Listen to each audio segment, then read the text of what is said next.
What's up, y'all? Y'all know what it is. We back. Onyx Report, Black Masculinist news for the day. Hope you're well. Please like, share, subscribe, donate. Support the channel. It's been a spotty week as far as me putting up videos. Might be for a little while longer. Still grading. Still got a lot of grading to do. Just so that happens when you teach writing classes. You just got to read a lot of pages. So haven't abandoned my platform or anything. It's just split responsibilities. So it is what it is. But I had to shoot one up today. I ran across a few things. And usually when I get this kind of synchronicity, I know I got to say something. It's not an accident. So you see the title. You know what it is. Trouble with the Black Mother Goddess Agenda. I talked a little bit about this on Attorney Dennis Sperling's platform the other day with my good brothers, Green Gorilla, Dr. Ronald Neal, Brother Moses Stevens. We talked about this idea of the Mother Goddess Queen. And I've talked about this before. I did a couple of videos last year dealing with Black feminine archetypes, some of which were, so one video was actually dealing with predatory feminine archetypes. And, one of the more consistent elements in the archetypes that I talked about before, even then, this was summer last year, I want to say, was the Mother Goddess or the Goddess, right? And this is something that a lot of Black women are infatuated with in the current era. And it has its roots, depending on where you want to start. It actually has many starts, but one of the starts that I look at most fervently is the 1980s. And a lot of that is because Generation X was the generation that really attempted to embody this Black queen dynamic, really more than any other, especially in the conscious community. But nevertheless, even outside of it, this kind of solipsistic narcissism that we've kind of seen happen has reached epic proportions. And it reached epic proportions with Generation X first, which is why it's not really an accident when you actually see the first article that inspired today's piece. Hold on, let me, I like that. There we go. All right. So the first one you can find on the Griot, which is not a site I read regularly for obvious reasons. It's very gynocentric and in many ways is one of the, it's part of a wave of overlapping institutions and entities that promote this Mother Goddess principle, but they do so in a variety of ways. It's not always overt, right? And again, you don't even necessarily have to be a spiritual person. You can be an atheist, and it doesn't mean that these concepts are still not, part of the culture. So what it has to do with is prioritizing Black women and girls to the expense or at the expense of any other group, especially Black men and boys. That's what it really comes down to. The veneration of the sacred feminine, right? Now, the sacred feminine doesn't have to be a spiritual concept if you're not a spiritual person. It can simply deal with the appreciation for the feminine in life. Philosophically speaking, it doesn't have to necessarily be metaphysical. It can be if you are a metaphysical person. You see the metaphysics in things and you choose to address that, then the concept can be referred to in a metaphysical context. So it doesn't have to be limited to the metaphysics. It can still play a role in a gynocentric society regardless of whether or not one is a metaphysical practitioner. But this particular piece is entitled Black Women Lead Initiative to Raise $100 million for Black girls and women in the South. Right? Dated March 31st. And I'm only going to read some portions of it just to give you a feel for what it's dealing with. But, you get the gist of it. Community organizer, cultural activist, and nonprofit executive Margot Miller is another accomplished Black woman. Tennessee native is the executive director of the Appalachian Community Fund, a nonprofit seeking to counter poverty and improve the lives of residents of Central Appalachia, which includes East Tennessee, West Virginia, Eastern Kentucky, Southwest Virginia, and all of West Virginia. All right. Let me see here. Now, real quick, when they say another successful Black woman, look. I know the popular narrative, even amongst Black men, because this is what we've been conditioned to think, is that, Black women are just doing so much better than us across the board. And go back to my last few shows. I really want to emphatically say this is not true. I'm not saying this because I need Black women to not be doing well. What I'm identifying is this underlying notion that black men are inherently trifling, which is something that I've been hearing since the 1970s. But today, the way it expresses itself is in this basic assumption that black men are so far behind black women. And if anything, we got to catch up. And I've even heard individual black women, students in my classes, people I've known who made these kind of statements to other black men when I'm standing listening, just right next to them. These kind of these arrogant statements like, well, yes, we're ahead of black men, but we'll be patient. We're trying to work with you. We know y'all are behind. These kind of just really condescending ideas. But the reality is black men are doing better and worse. I keep saying this because I want brothers especially to catch on. There are more black men making six figures than black women. Age 18 to 65, black men make more at every level. For employed black men, we make more than employed black women. There's a few 100,000 fewer of us employed, but for those who are, we're doing better. Now, on the worst end, yes, more homeless, we deal with incarceration to an unprecedented degree. All of those things are true. We engage poverty to a greater degree. All of them are true. But again, that's what I mean when I say we're doing better and worse than black women at the same time. So do not get it twisted, and don't let these narratives convince you that black men are somehow these, primitive creatures that even their women have to tolerate. This is bullshit. It's bull. But nevertheless, I wanted to get that off my chest. So let's continue. Okay. It says, given all that they do, you'd think that their plates would be a little too full to do much more, but Brown and Miller want to empower others to continue in their footsteps. The two are part of the Southern Black Girls and Women's Consortium, along with Felicia Lucky, president of the Black Belt Community Foundation, and Alice Jenkins, executive director of Fund for Southern Communities. The consortium has given itself the ambitious task of raising $100 million for black women and girls over the next decade. They've already raised $10 million of that total and are in the process of raising more. Some of those funds have already been distributed to community organizations in the form of grants. Just one example, two young women in Lowndes County, Georgia, I may have mispronounced that, I apologize to those of you in Georgia, used a $250 grant to fund a drive-in screening of Black Panther to provide a safe and entertainment alternative for their community as the pandemic continued. So at a certain point in the article, they actually start interviewing the two women. And so I'm going to read a couple of the responses, right? So Margot Miller at one point says, Black women are enrolled in and graduating from high school in the highest percentage across all race and gender lines, yet we still make far less money than our white counterparts. Now understand something. She says white counterparts. She's not talking about, she's talking specifically about white women, right? Now notice how in the language, black men are excised from the conversation in a very subtle sleight of hand kind of way, right? She says, we graduate high school in the highest percentage, and we're enrolled in and graduating from school. I'll reread it. Black women are enrolled in and graduating from school in the highest percentage across all racial and gender lines. True. From there, she says, but we make less than our white counterparts, especially white women, right? But notice how black men are absent. And this is a necessary, kind of sleight of hand. It's necessary because if you include black men, what you find is black men are not graduating high school to the extent black women are, and they're not going into college to the same numbers that black women are. As a matter of fact, we're not graduating. Whether you're talking about high school, undergrad, grad school, it's not happening. But if you're going to make black women the primary victims that need assistance, it's important that you excise the men whose numbers are worse than yours. Even though you're enrolled at the highest numbers across race and gender, you would think black men would be the point of the discussion because they need the most.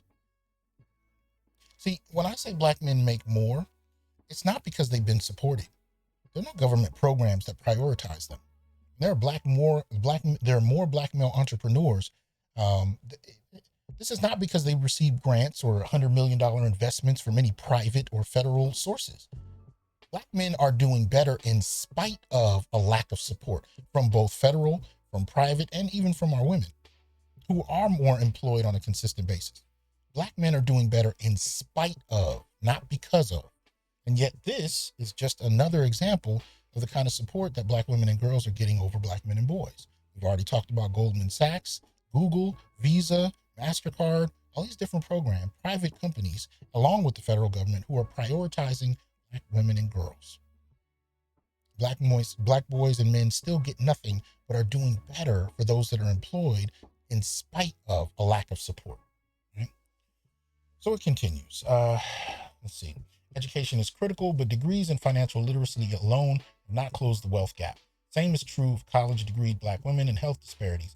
Despite this, philanthropic investment steered toward black women and girls in the South is still less than 1%. We have to be innovative and intentional about attacking the complex challenges facing us, and we have to listen to the underrepresented to develop solutions. Now, she says here, right, that it's only the philanthropic investment in black women and girls is 1%. What is it for black men and boys? I'll let you ponder the math on that one. Anyway, the vision contains our desire to fund the needs that Southern girls have identified for themselves. We design listening sessions to learn black girls' perceptions about themselves, their needs, their dreams, and the resources they need. This information was critical to design funding approaches that ensure equitable distribution of funds to organizations serving black girls throughout the Southeast, to identify funding priorities that address the current needs of black girls while having a long-term impact on their development in their lives. Okay. Letitia hopes this work will result in a shift in how black girls in the South see themselves, not as victims, but as victors. If we do nothing else but that, then we would have been highly, highly successful. So the main focus here is to change how black girls see themselves. Look, I'm not opposed to that. I'm not opposed to hoping that black girls and women do well. Not opposed to that. I'm not even opposed to the black feminine, the black sacred feminine, if you want to take it to a metaphysical level. And as I said, you don't have to address the concept, right? I'm not opposed to the existence of any of those things. I'm opposed to prioritizing those things at the expense of black men and boys. These are mothers. These women we're talking about in the South that are being prioritized alongside a number of different private institutions as well as government, local, regional, state, and federal. These groups are enticing women who are mothers of sons. Sons who we know by the 8th grade, only 10% of whom are literate. Sons who we know are not graduating high school to the same extent, let alone going to college. Hell, even in the HBCUs, black males are damn near unicorn. They're damn near an endangered species at black universities. And yet, we're still having this language about who needs to be prioritized. And when you get to the core reasons, because we're not going to look at the numbers, right? We're going to avoid looking at the numbers because it's hard to ignore black men when you start talking about the numbers. So we're not going to look at those. We're going to have these kind of in the sky ideas about we need to improve how these women and girls see themselves. I wonder how the black men and boys in your homes see themselves when you're actually building these programs and they don't have shit. I'm telling you, I've literally watched women with sons and sometimes without daughters altogether going out to build black girl magic organizations, going out to finance black girls, just the way this program is talking about, or this consortium is referring to. And they have sons who are sleeping in the goddamn park, don't have jobs, barely graduating from school. But as I said in my last show, my last live this past Wednesday, we learned how to prioritize women and girls because fundamentally in the culture we have a gynocracy. And in the black community, we prioritize women and girls to lead, to go to school, to be in positions of authority. We prioritize men and boys to serve. And this has been something that I've been especially, sensitive to, especially since the 1980s. Really listening to the music, watching the movies, a lot of it was rooted in getting black males to serve, which was one of the reasons in hip hop you had such a backlash of young black men who were intensely expressing a sense of masculinity. See, we talk about the sexism in hip hop in the 80s and 90s, but nobody wants to talk about the context for that. Context for that was we had an enlarged or an ever-growing and expansive gynocracy that was being financed, at least since the 1960s, right, by the state, right? We've talked about this 100 times, and if you haven't seen it, go to my website, Institute for Black Male Studies, and you can purchase the webinar there where I talk about the 10 policies that are breaking up the black family. The title is not as direct as I probably should have made it. it really deals with the 10 policies that undermine Black men and boys and prioritize Black women and girls to Black men and boys' detriment. This was the period in the 1960s, 70s, and 80s where we saw this dramatic investment in Black women and girls that further undermined Black men and boys, especially during a period where you had the rise of the war on drugs, which sent Black men to jail, after making sure that they had no educational opportunities and no employment post deindustrialization as well, right? So during this time period, we saw Black women and girls being elevated to an unprecedented degree, Black men and boys being sent downward. And from there, we started to hear this language. Now, this language that prioritized Black women and girls and privileged them and put them on pedestals has evolved or metastasized, based on how you want to look at it, into this Black mother goddess narrative. And we are seeing it happen across religion, by the way. Feminism has, particularly in Black community practices, it has had a severe impact on religious practice, whether you're a Christian, whether you're into Ifa. I'm even having Muslim brothers telling me about some of the shifts happening in the culture of Islam. But the point being, feminism has had an impact on religious ideology. So in the Christian church, we're talking about this kind of prosperity gospel narrative, right? That has prioritized the feminine alongside this idea behind men being servants of women. We also see it, where even from pop media to, religious practices, spiritual practices, even those who are practicing West African religions, this overemphasis, hyper-emphasis on the female orishas, kind of downplaying of the male ones, this idea. And it's not limited. Well, I'll finish saying this and then I'll move on to the next piece that made me want to do this broadcast. This particular program, along with all the others I mentioned, that is prioritizing raising money for women and girls and providing them skills to make them more competitive in the job force, to the tune of billions of dollars. It's an extension of the Black Mother Goddess principle. It's the extension. It's the investment in this prioritization of women and girls. Promotes the Black gynocracy at the expense of men and boys, but it does so on a material level. This one, right? Quick article I ran across, again in the Griot, right, dealing with a critique of Kevin Samuels. I'm not going to go through all of it because, frankly, I'm trying to keep my food down.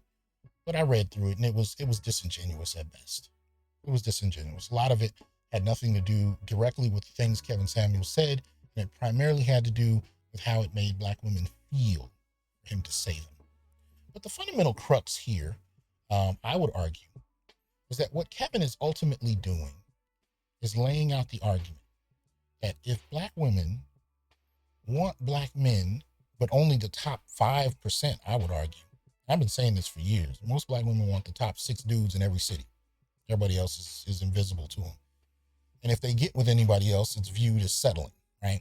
But anyway, all Kevin is basically saying is, okay, have you ever thought about what those men want?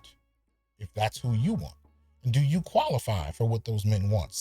Now here's the piece that often gets overlooked. Since many Black women have already categorized the majority of Black men as beneath them. See, that's the part, this article and many others, who are critiquing Black men like Kevin and others who are making statements about how Black men are perceived and treated, that's the part that gets overlooked.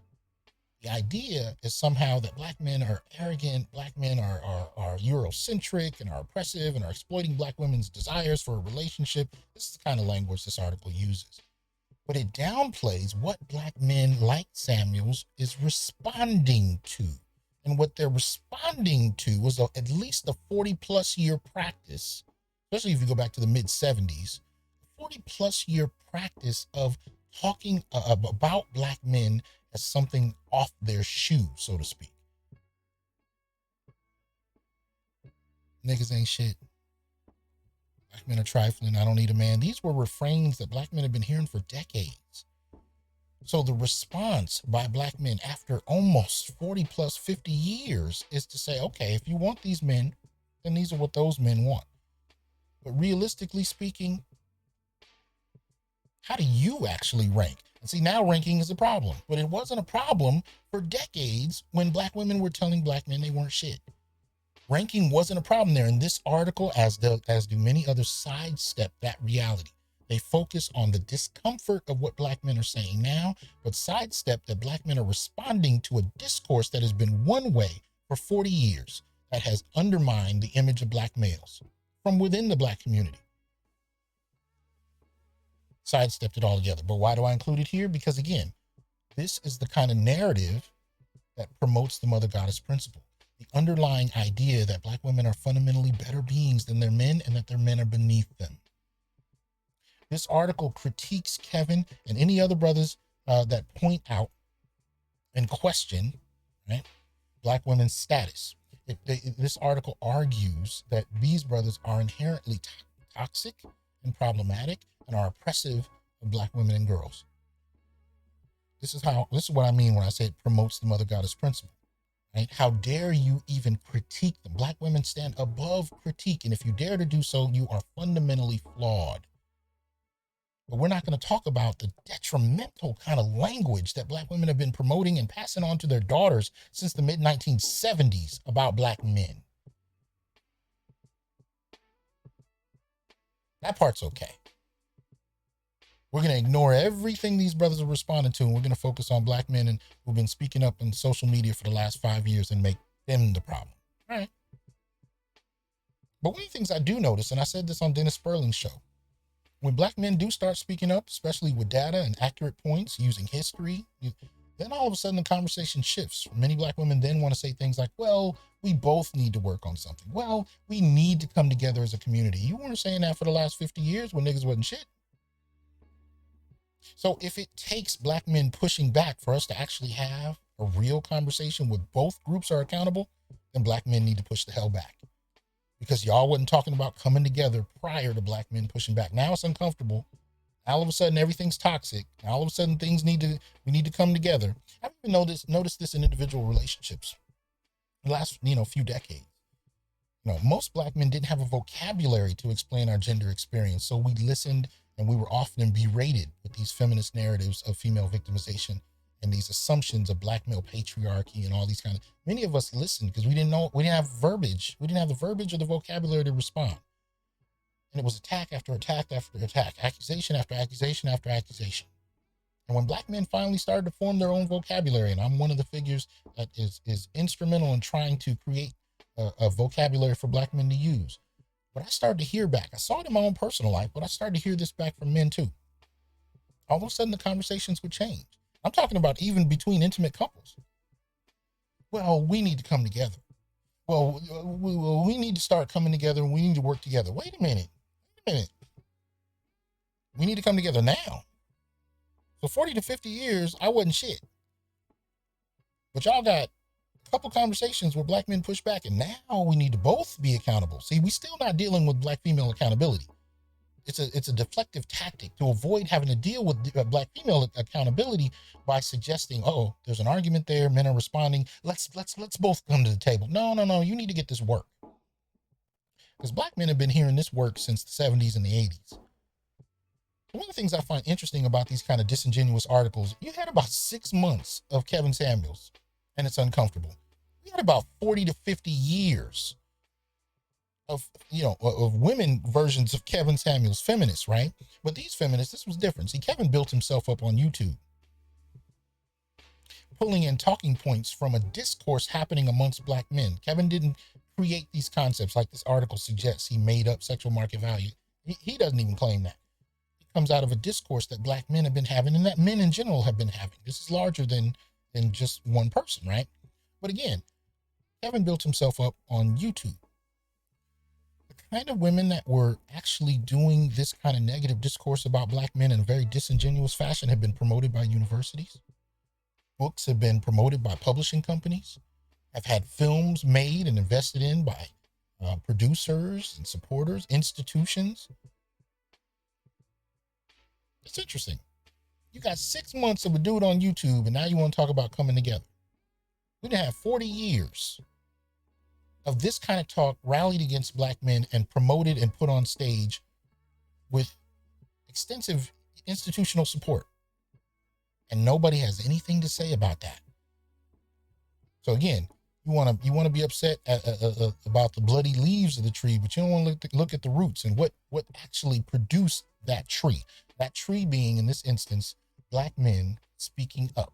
See, now all of a sudden it's a problem. We got to silence black men because the community has to come together. Black men have been actually pretty silent for a long time. They really have. But that's not it.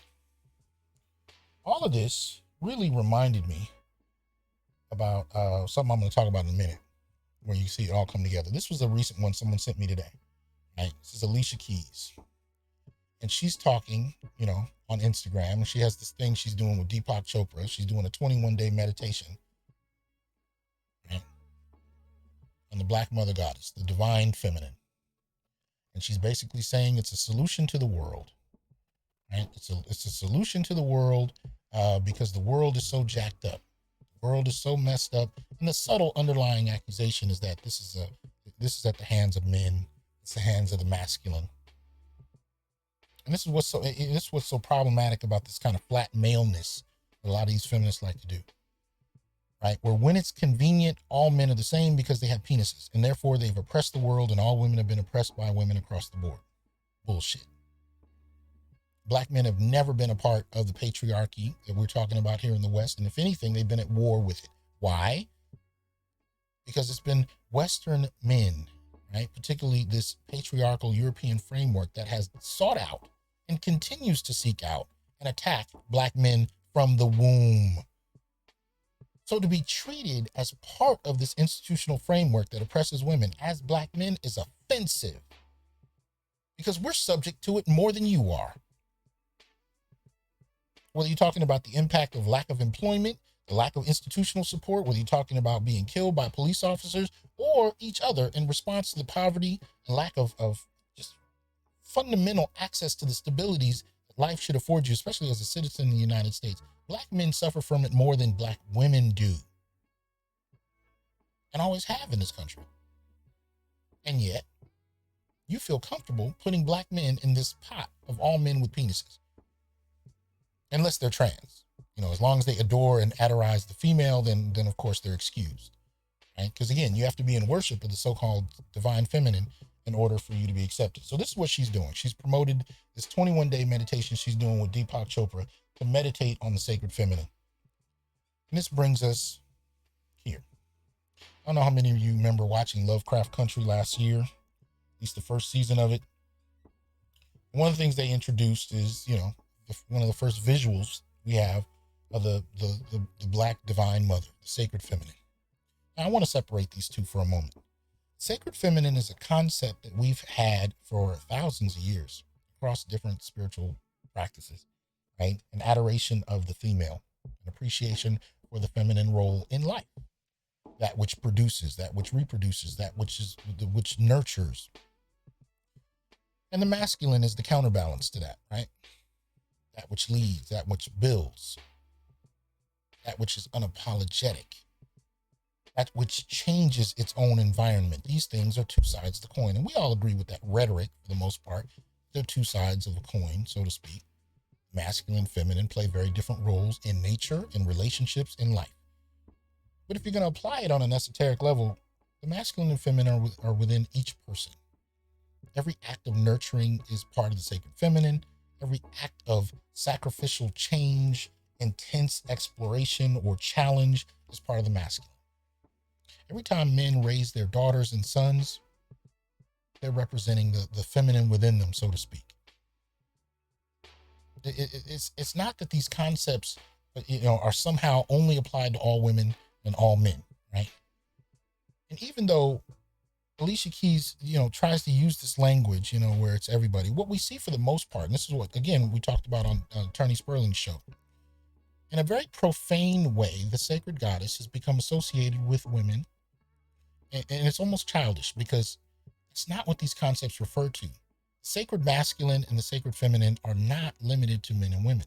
But we've gotten to a point where the sacred feminine is so associated with women and promotes this Victorian, kind of notion that women are inherently good and men are inherently bad, that they've begun to rally around this sacred Black Mother Goddess concept, even to the point of changing their own religious practices to suit it.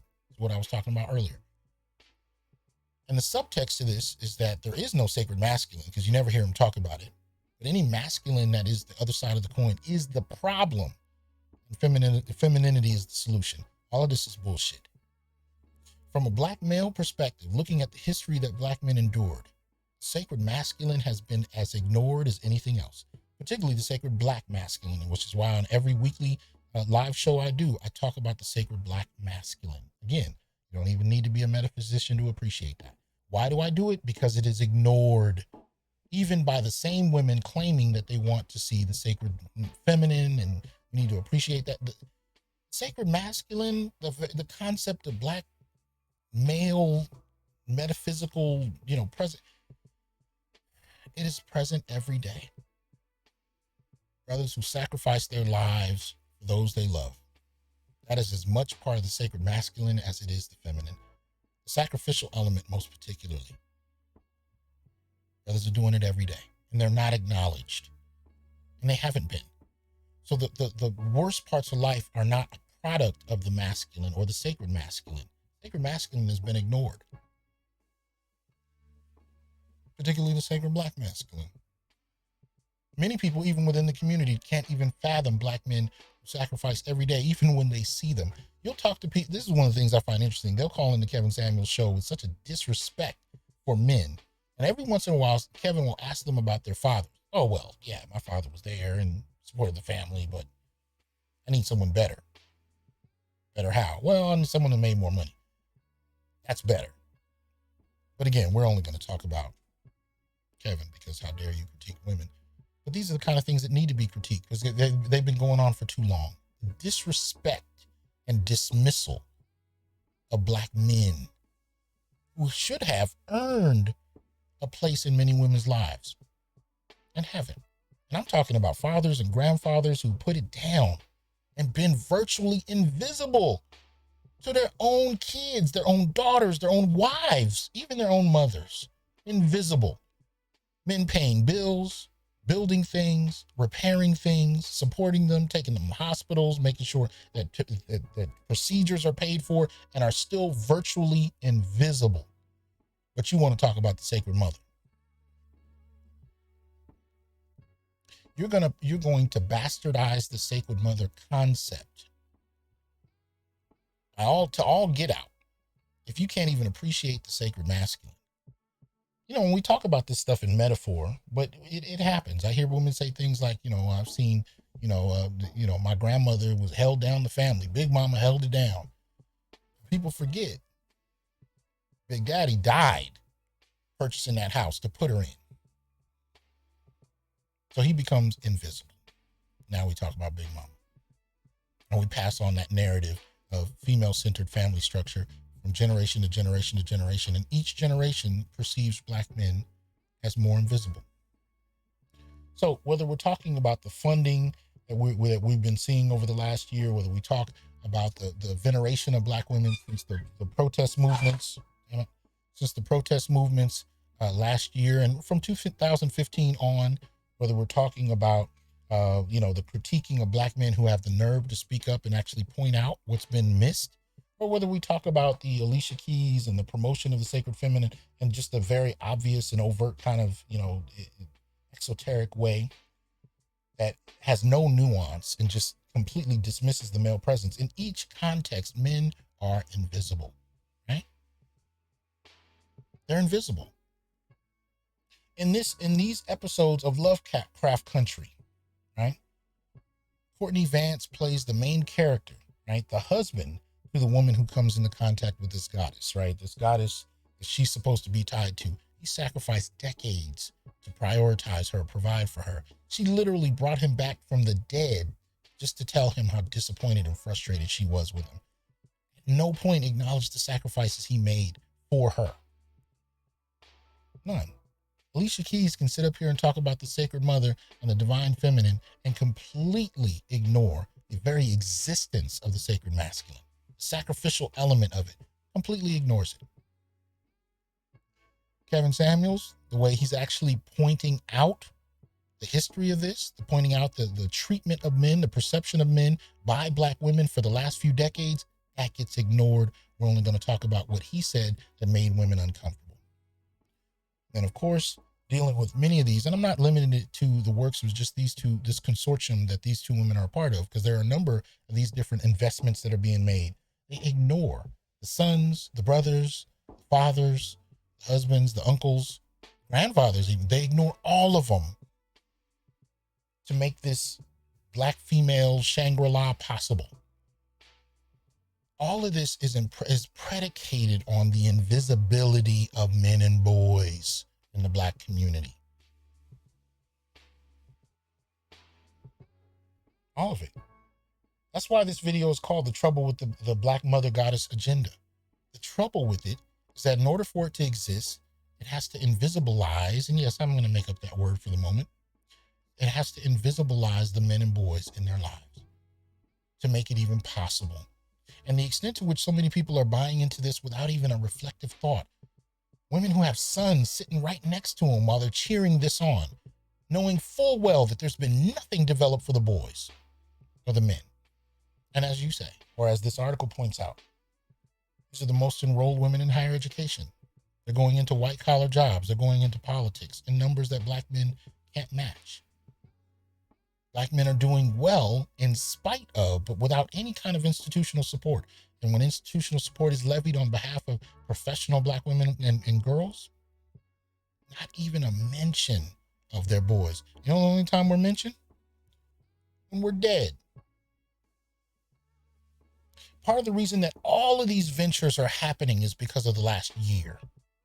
Kicked off by the death of George Floyd, which was really, standing on the death of Michael Brown, standing on the death of Trayvon Martin, standing on the death of Emmett Till. All of these deaths of Black men, the legacy of them play into each one's further death. Every time a Black man is killed on camera, especially, our perception of it is predicated on a continuum of Black men who've died long before him. Lately, we've seen these deaths baited and switched, where the equity, if I can use that term, the social equity behind their deaths are now transferred to Black women and girls. And it's assumed because we're all Black that this is all good. But I tell you, when these Black women and girls can't even mention the boys and men that have either died for them to have this platform or continue to sacrifice around them and they're invisible, or live in their homes as their sons do and get no acknowledgement, there's a problem. And this dynamic can't hold. And Black men need to be the ones to speak up, because this, it may be a divide and conquer strategy. It may be produced out of a white supremacist context. I don't disagree with any of that. But the problem is the investment many of our women have made in this being the new reality at the expense of men and boys, and completely having no pushback against the absence of their own sons, brothers, fathers, husbands, you name it. That is a bigger problem. It's a bigger problem. Anyway, hope you guys have a good one.